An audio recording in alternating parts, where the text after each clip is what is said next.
everybody, it's Elaine Mitchell here, and I'm here to tell you to drop the baby and drop the guilt. That's the title of the blog that this video is going in. And it's prompted because I was on social media this morning, on Facebook, and in a group, and one of the ladies in there said that she has 3 children. One of them is, I think, just a baby type age, probably 9 months or something like that. I can't remember the details now, I'm sorry. And the health visitor had been to check on baby and mum and said to mum, "What about your me time?" And mum had said, "Me time? I don't get any. My youngest doesn't sleep, has me up at all hours. I've got 2 other children and I don't have me time." She'd put a note in the Facebook group that we're in saying, "The health visitor seems to think that it's important that I have me time. What do you guys think?" There were 3 sort of responses.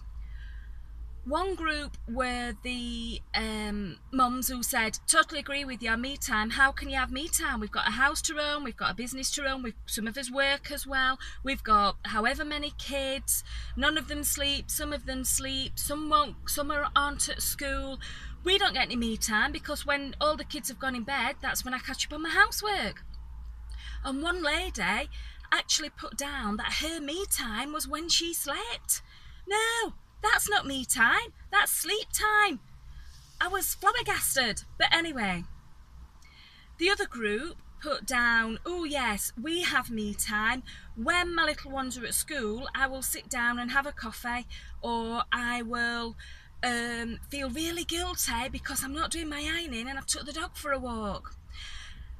They also said things like they maybe met friends for a coffee and things like that, but they didn't take ownership of that me time. They had a bit of guilt with it. They was like, "Oh yeah, I really shouldn't be doing it, but I do, and I might meet a friend once a week for lunch, or I might walk the long way home from school and just enjoy being outside before I go back and do all my work."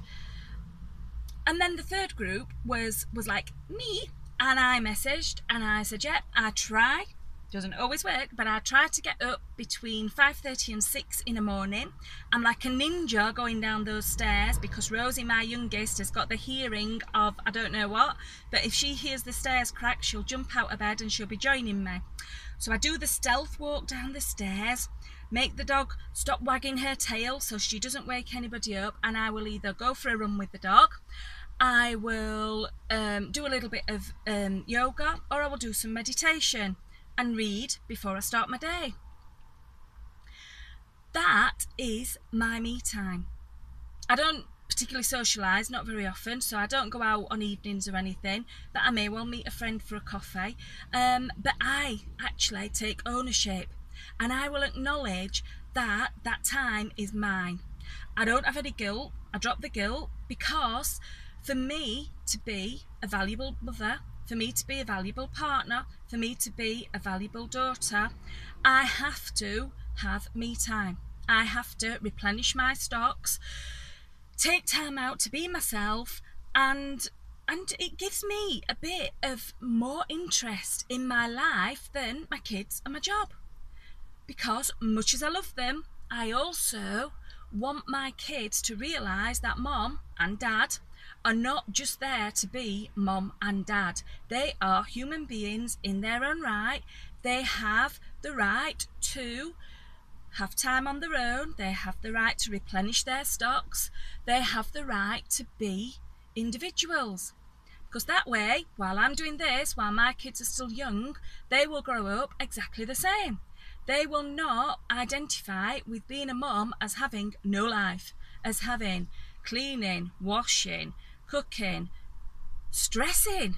They'll not see that. Yes, I do stress, obviously, when we're late for school and something's happened, life happens, so you do get agitated sometimes. But they will also see that I spend some time out, and I value that time out. So when my kids are getting a bit upset, they're getting a bit stressed, I will say to them, "What do you want? What do you want to do to replenish your stores? Do you want to swim? Do you want to go to your bedroom and chill out? What do you want to do?" So that helps them to identify that you don't always have to be something for someone. So I take ownership of that. And I think a lot of mums struggle with dropping the baby and dropping the guilt. They struggle with taking ownership when they do have some time out. They struggle with saying, actually, I've really enjoyed that coffee with my friend, or actually that walk was good for my soul and I will do that every week, or whatever. So a lot of the times they do struggle to take ownership, and that is so important, to take that time to enjoy what you do and not feel guilty about it. Really, really important. So, how do you fit it in? Which is a wonderful question when you've got a little tiny baby or a toddler, or in my case you've got a child with special additional needs. She does. She is special and she does have additional needs. So what you need to look at is talking, accepting some vulnerability and saying, if you've got a partner, saying to your partner, I'm not well at the moment, or I need some time out, can you just watch the kids for half an hour while I go and have a bath? Or anything. If you don't like baths, go and have a walk. Anything like that, just to spend some time with yourself and take that time out. So I suppose what I'm trying to say is drop the baby, drop the guilt, which is more important, because then when you come back and pick up that baby, you will be 100% present. You will be, your soul will have been replenished, your stocks of love will be overflowing, and you will be a more effective mom. You'll be a more effective parent because you've refilled your glass. So that's what I'm saying, and hope you enjoy that. Bye.